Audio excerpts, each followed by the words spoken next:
Assalamualaikum warahmatullahi wabarakatuh. Jumpa lagi bersama saya Suryani pada kuliah online. Pada video ini saya ingin lanjutkan materi dari mata kuliah riset pemasaran, di mana pada materi kali ini saya akan menjelaskan tentang metode survei. Ini paling sering dipakai untuk riset-riset pemasaran. Sebelum mulai, jangan lupa untuk di subscribe, kemudian dinyalakan tombol loncengnya, dan jangan lupa juga di like, di komen, kemudian di share buat teman-teman yang lain, barangkali ada yang membutuhkan. Sedikit ilmu yang saya miliki, semoga bermanfaat untuk kita semua. Langsung saja, metode survei itu apa sih sebenarnya yang harus dilakukan ya di riset pemasaran? Ini mata kuliah konsentrasi ya. Sebenarnya apa sih survei itu? Pada penelitian kuantitatif ini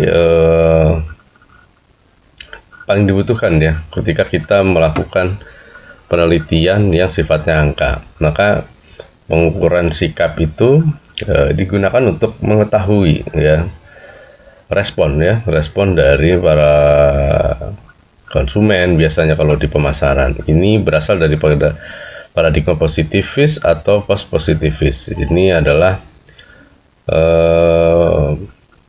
sifat-sifat yang harus dilakukan dalam penelitian kuantitatif. Jadi sifat-sifat positif dari sebuah penelitian yang meneliti tentang sikap, menggunakan berbagai metode dalam proses pengumpulan datanya. Yang namanya survei, yang pertama kita bisa menggunakan kuesioner ya. Kita menanyakan kepada responden, konsumen, ini terkait dengan topik penelitiannya. Kemudian pakai juga kita ngumpulin data yang menggunakan konten analisis, ada juga interview ya. Kemudian observasi, ada juga wawancara terstruktur, terbuka ya, interview ini adalah yang terbukanya ya. Jadi si konsumen itu bebas untuk mengeluarkan pendapat. Kalau yang terstruktur ya sudah ada operasional variabelnya, di mana di situ urutan-urutannya berdasarkan indikator-indikator dari topik atau variabel penelitian yang sudah ditentukan. Nah, ini definisinya ya. Penelitian survei ini adalah penelitian yang mengambil sampel dari satu populasi dengan menggunakan kuesioner sebagai alat pengumpul data yang pokok. Jadi ketika kita melakukan penelitian kemudian kita menggunakan kuesioner, ini sifatnya ke dalam metode yang digunakan adalah metode survei atau penelitian survei. Tidak melakukan perubahan terhadap variabel yang diteliti. Kemudian penelitian ini juga berusaha mengumpulkan data satu atau beberapa variabel yang diambil dari anggota populasi untuk menentukan status populasi tersebut pada saat penelitian. Unit analisisnya ya individu-individu ya, jadi orang-orang ya, jadi konsumen biasanya kalau di riset pemasaran. Ciri-cirinya, ciri-ciri dari proses pengumpulan pengukuran data dari survei ini, satu, dia bertujuan untuk menghasilkan statistik yang merupakan deskriptif kuantitatif atau angka-angka ya dari beberapa aspek populasi yang dipelajari. Ketika kita di riset pemasaran, biasanya kecenderungannya itu adalah kualitatif. Jawaban yang dimunculkan itu adalah suara-suara konsumen yang sifatnya bukan angka. Maka kita butuh yang namanya alat ya untuk mengangkakan jawaban-jawaban dari si konsumen tersebut. Nah, angka-angka itu didapatnya adalah dengan metode survei ini. Ya, sehingga nanti kita bisa mengolah data penelitian kita menggunakan tools-tools statistika, metodologi penelitian. Dengan cara pertamanya yang kedua, dengan cara mengumpulkan informasi dengan mengajukan serangkaian pertanyaan dan jawaban yang diperoleh ini merupakan data yang perlu dianalisis. Jadi kita kumpulkan informasi, data dan informasinya, kita kasih pertanyaan-pertanyaan dan jawaban. Jadi di survei mungkin teman-teman sudah nggak asing yang melihat kuesioner ya, di mana di situ ada pertanyaan dan jawaban. Ciri-cirinya adalah seperti itu kalau survei. Kemudian keterangan yang dikumpulkan tersebut merupakan fraksi dari populasi yang disebut sampel. Jadi hasil dari pengambilan dari survei ini adalah merupakan sampel ya, bagian dari populasi. Dan dilihat dari tujuannya, metode survei ini biasanya yang satu penelitian eksploratif atau penjajakan, atau biasanya satu terbuka, mencari-cari pengetahuan peneliti tentang masalah yang diteliti masih terbatas. Mengeksplor, terus menguliti ya, terus mencari-cari gitu secara detail gitu. Karena peneliti ini terbatas sekali terkait dengan masalah yang diteliti. Pertanyaan dalam studi penjajakan atau eksploratif ini misalnya, apakah yang paling mencemaskan Anda akhir-akhir ini? Menurut Anda, bagaimana cara pengasuhan anak yang baik? Itu kan luas sekali gitu. Ini contoh-contoh. Jadi bisa jawabnya masih sangat terbuka sekali. Kemudian penelitian deskriptif, tadi eksploratif, sekarang deskriptif. Deskriptif di sini adalah mempelajari masalah dalam masyarakat.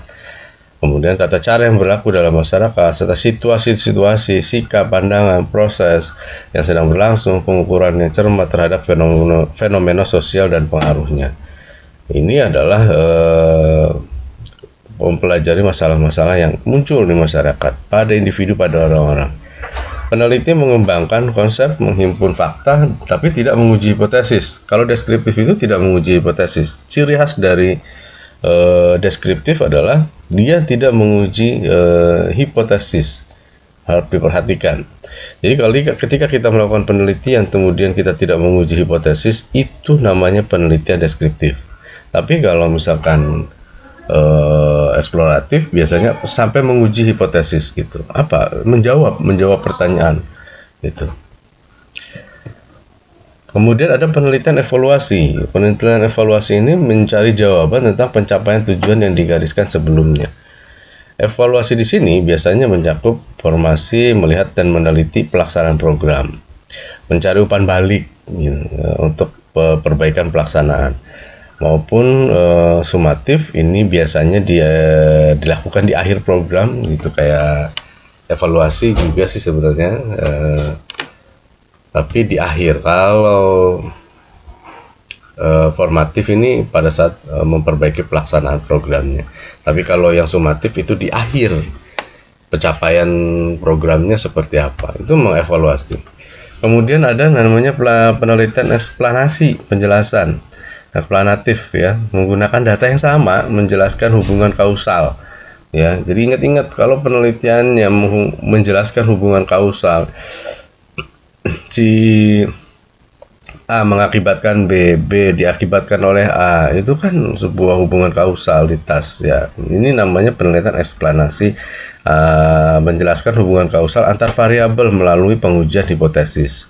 Ini yang namanya eksplanasi, dan banyak sekali di S1 manajemen, di pemasaran, keuangan, atau di SDM ini sifatnya penelitian eksplanasi, menjelaskan kemudian hubungan kausal sebab akibat antara variabel melalui pengujian hipotesis. Kemudian yang kelima, penelitian prediktif atau prediksi, meramalkan fenomena atau keadaan tertentu. Ada juga yang kena penelitian pengembangan indikator-indikator sosial. Ini dikembangkan berdasarkan survei yang dilakukan secara berkala. Jadi nggak stop gitu ya, kayak sensus gitu ya. Sensus yang dilakukan BPS gitu kan. Ini kan terus-terusan tiap tahun selalu ada gitu kan. Ini contohnya misal jumlah dan persentase penduduk miskin di Jawa Tengah. Itu kan tiap tahun selalu dilakukan survei berkala ya. Ada juga penelitian operasional. Ini pusat perhatiannya adalah variabel-variabel yang berkaitan dengan aspek operasional suatu program. Kemudian setelah diidentifikasi hambatan operasional, penelitian dilakukan untuk mengatasi hambatan tersebut. Jadi aktivitas operasional itu kegiatan-kegiatan yang sudah berjalan ya, aktivitas-aktivitas yang sedang dilakukan ya. Jadi misalkan program apa gitu ya, kemudian kita lakukan penelitian terhadap si kegiatan tersebut, project biasanya. Lalu kita ada, kalau zaman dulu metode pengumpulan data dari metode survei ini kita biasa pakai kirim, pakai kuesioner, pakai pos ya. Kalau sekarang semuanya pakai digital ya, ada pakai Google Form, pakai email, ya. Kemudian ada yang melakukan wawancara pribadi. Kalau dulu lewat pos kita sebar tuh.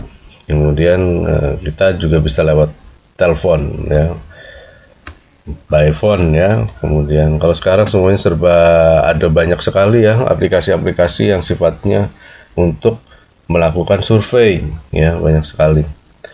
Lebih memudahkan ya kalau ini zaman-zaman dulu literasi yang saya pakai ya. Karakteristik metode survei yang pertama logik, kedua deterministik, yang ketiga adalah general. Logik di sini adalah biasanya harus dilandasi oleh kerangka pemikiran yang nalar. Nalar di sini adalah masuk akal, runtut dan sistematis. Ya, urut sesuai urutan, kemudian sistematis ini teratur ya. Kemudian deterministik. Deterministik ini biasanya bukan hanya melukiskan fakta secara deskriptif, hanya mendeskripsikan saja, akan tetapi biasanya melalui analisis korelasi kausalitas, menggunakan eksplanatifnya juga. Peneliti dapat menjelaskan hubungan kausalitas antar variabel independen dan dependen. Ini pakai metode survei. Jadi kalau kita tugas akhir ya, skripsi sekarang itu biasanya kombinasi deskriptifnya ada, eksplanasinya ada, terus itu kita pakai nih metode survei ya. Sudah sangat jelas sekali ya, peneliti dapat menjelaskan hubungannya, pengaruhnya antar variabel, antar independen, dan di situ ada muncul menjawab hipotesa. Kemudian yang ketiga general. Ini hasil penelitian survei ini tidak berlaku untuk kasus yang diteliti, tapi dia dapat digeneralisasikan pada wilayah penelitian yang lebih luas gitu. Enaknya menggunakan survei ini, kita hanya mengambil beberapa bagian saja dari populasi, tapi ini bisa digeneralkan. Misalkan saya penelitian di sebuah tempat gitu ya, tempat itu terdapat populasinya 1000, tapi saya mengambil surveinya hanya sampelnya saja 500 misalkan. Nanti hasilnya itu bisa digeneralkan, dibikin untuk 1000 orang yang ada di situ. Ciri-cirinya gitu ya. Kemudian karakteristik berikutnya adalah parsimonius. Ini penelitian yang relatif singkat ya, dapat dikumpulkan banyak informasi dan variabel, kemudian hasilnya dapat digunakan untuk memenuhi banyak tujuan. Itu sulit sekali nih. Kemudian spesifik, karakteristik metode survei ini biasanya kesimpulan dari penelitian survei berasal dari permasalahan yang telah dipilih secara spesifik, yang indikator-indikatornya dirumuskan dan dikuantifikasikan dengan jelas pada operasional variabel di setiap penelitian. Jadi ketika kita membuat kuesioner, ada langkah-langkah harus spesifik, di mana apa nih mau diteliti, variabelnya apa, dimensinya apa, indikatornya apa, kemudian skala bentuk jawabannya skalanya apa nih. Nah, dari situlah yang dimaksud dengan spesifik. Kemudian kalau sudah ditentukan, ya tinggal disebarkan lewat survei tersebut, kuesioner ya. Lalu kapan sih sebenarnya survei itu kita pakai gitu? Yang pertama, ketika kita hendak menjelaskan sifat alamiah komunikasi dalam organisasi, hubungan konsumen, dan penggunaannya terhadap media. Ini contoh-contoh penggunaan survei ya.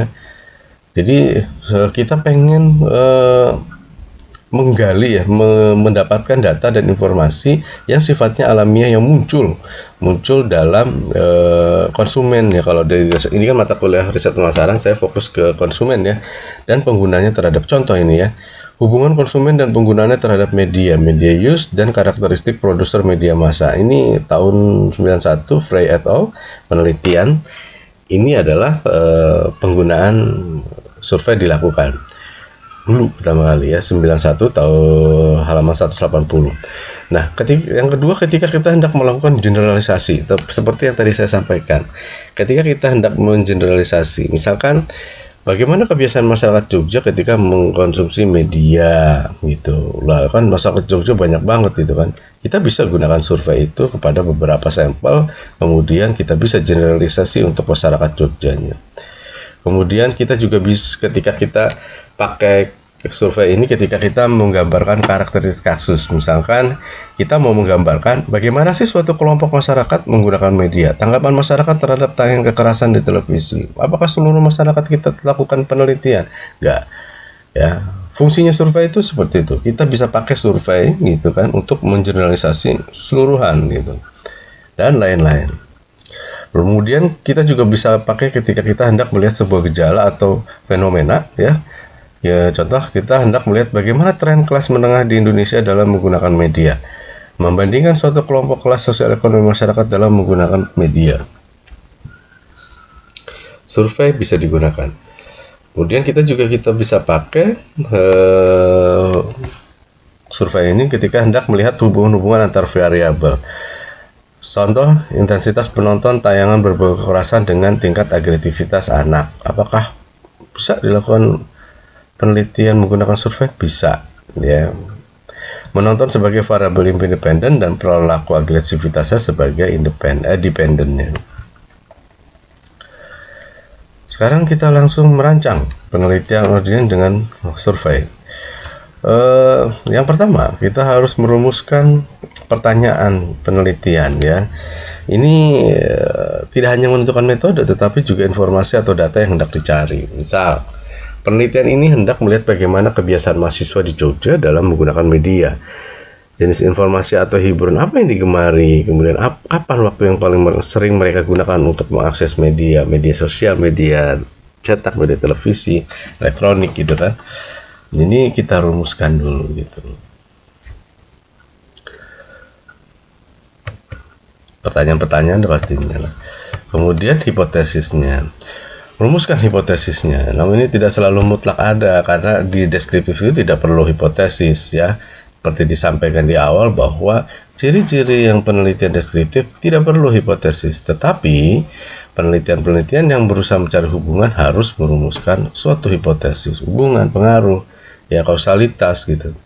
Hipotesis biasanya dirumuskan dari suatu kerangka teoritik. Contoh, semakin sering seorang anak menonton tayang kekerasan, maka anak akan semakin punya perilaku agresif. Hipotesis. Ada teorinya, gitu kan.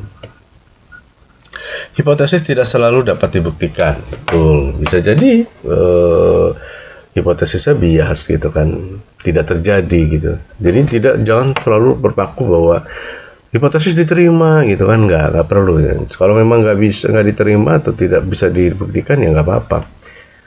Perubahan masyarakat atau setting barangkali telah terjadi sehingga sesuatu hipotesis yang dirumuskan dari suatu kerangka teoretik tidak dapat dibuktikan. Nah, itu kan bisa jadi, gitu kan. Kadang ada penelitian yang kenapa sih harus diterima? Ada hasilnya itu sebenarnya menolak hipotesisnya. Ya nggak apa-apa, mungkin bisa jadi ini salah satunya, gitu kan. Perubahan masyarakat atau setting barangkali telah terjadi, hipotesis yang dirumuskan itu udah nggak sesuai lagi, tidak dapat dibuktikan atau tidak diverifikasi. Selanjutnya, bagaimana cara mendesain survei? Nah, ini tahapan survei. Yang pertama, kita identifikasi tujuan survei dan metode wawancaranya. Yang kedua, menentukan alokasi waktu dan budget. Ya, setelah ini 1 dan 2 ini kita tentukan. Kemudian yang ketiga, menentukan fokus survei dan informasi yang ingin didapat dari survei. Yang keempat, menentukan populasi dan kerangka sampel. Yang kelima, menentukan jumlah sampel dan teknik menarikan sampel yang dipakai. Yang keenam, membuat instrumen survei, kuesioner dan alat bantunya. Yang ketujuh, pretest instrumen survei. Yang kedelapan, seleksi dan pelatihan untuk wawancara. Kemudian wawancara lapangan, dan 10 coding data, dan terakhir analisis data dan penulisan laporan survei. Ini adalah tahapan-tahapan survei. Jadi sebelum survei itu dilakukan, ini adalah harus ada pretest instrumen dulu. Ini udah layak apa belum, valid enggak, reliable apa enggak, gitu. Kemudian tadi tahap sekarang desainnya. Desain survei itu terbagi menjadi 2, ada survei sekali waktu, namanya cross sectional, yang kemudian survei rentang waktu longitudinal. Ingat, data juga seperti itu, sama dengan data survei, ada yang cross sectional, ada yang longitudinal. Kalau sekali waktu cross sectional, kalau rentang waktu atau berlanjut longitudinal. Dan di longitudinal survei itu ada dibagi 3, ada survei tracking, populasinya sama tapi sampelnya beda, atau ada survei panel, populasi sama, sampelnya sama, ada survei cohort, populasi sama, subpopulasinya sama, sampelnya berbeda. Ini menurut Aropi tahun 2007. Apa sih sebenarnya survei cross sectional? Ini survei yang dirancang untuk sekali waktu. Survei ini digunakan untuk memotret pendapat atau perilaku masyarakat pada suatu periode waktu tertentu. Makanya harus di setiap penelitian harus ditentukan juga waktunya kapan, periodenya kapan gitu. Ini masuk kepada cross sectional. Kemudian yang longitudinal, salah satu jenis rangkaian waktu, survei ini dirancang untuk melihat tren perubahan pendapat atau perilaku. Jadi kalau yang tren itu longitudinal rangka waktu itu biasanya dipakai berubah nggak sih beriringnya waktu gitu kan, makanya sampelnya sama biasanya. Populasi dan desain survei, kuesioner dan penarikan sampel sama tapi respondennya berbeda gitu. Survei panel, survei yang melibatkan panel responden. Survei ini dilakukan secara periodik dari waktu ke waktu. Responden yang diwawancari orangnya sama, apakah sama gitu kan? Orang yang sama dengan pertanyaan yang sama, durasi waktu ke waktu yang dilakukan apakah sama gitu. Jawabannya pastinya. Peneliti memilihnya terlebih dahulu responden panel, mereka inilah yang diwawancara secara terus-menerus jadi responden tetap gitu. Yang terakhir, survei cohort ini adalah jenis lain survei rangkai waktu. Dalam survei ini yang dilihat adalah subpopulasinya. Jadi di populasi itu ada sub-subnya gitu ya. Nanti dari sub itu nanti kita ambil sampel. Subpopulasi inilah yang akan dilihat tren atau perubahan pendapat atas perilakunya. Lalu bagaimana merumuskan pertanyaan penelitian survei? Syarat membuat pertanyaan yang bagus, yang pertama, pertanyaan survei yang bagus adalah langsung, to the point, dan dinyatakan secara jelas. Pertanyaan survei yang bagus seharusnya menanyakan satu dan hanya satu isu tunggal, nggak boleh melebar kemana-mana. Makanya di operasional variable harus detail, sesuai dengan apa sih sebenarnya mau diteliti. Kemudian pertanyaan survei yang bagus tidak akan mengarahkan responden untuk menjawab pertanyaan dengan cara yang spesifik. Contoh, tidakkah Anda pikir bahwa saintifik sekarang banyak bohongnya? Ya kan nggak bisa seperti itu. Terlalu spesifik ya seperti itu. Kemudian pertanyaan survei hendaknya tidak mengandung kata-kata yang emosional sehingga dapat mendorong munculnya bias responden. Misal, pertanyaan untuk menjaring pendapat masyarakat tentang aborsi, maka pertanyaannya tidak dapat dituliskan sebagai berikut. Bukankah janin seharusnya tidak dibunuh? Gitu kan. Itu kan emosional sekali gitu, bahasanya dibunuh gitu. Kadangkala yang kelima yang bagus itu kadang-kala menjadi relevan dan penting untuk menggunakan pertanyaan-pertanyaan tidak langsung. Jadi selain yang tadi pertanyaan survei yang bagus itu langsung, ada kalanya kita tidak menggunakan pertanyaan langsung. Contoh ketika responden ini mungkin takut ya merespon pertanyaan karena respon mereka barangkali nampak tidak diharapkan oleh pewawancara dan biasanya nggak enakan gitu. Untuk menghindari itu kita bikin pertanyaan yang tidak langsung.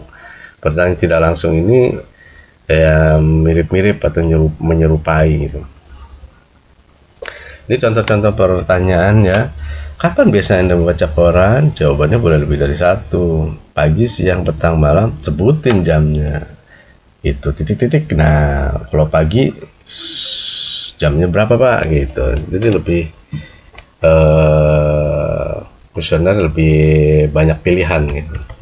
Oke, mungkin itu saja untuk materi metode survei.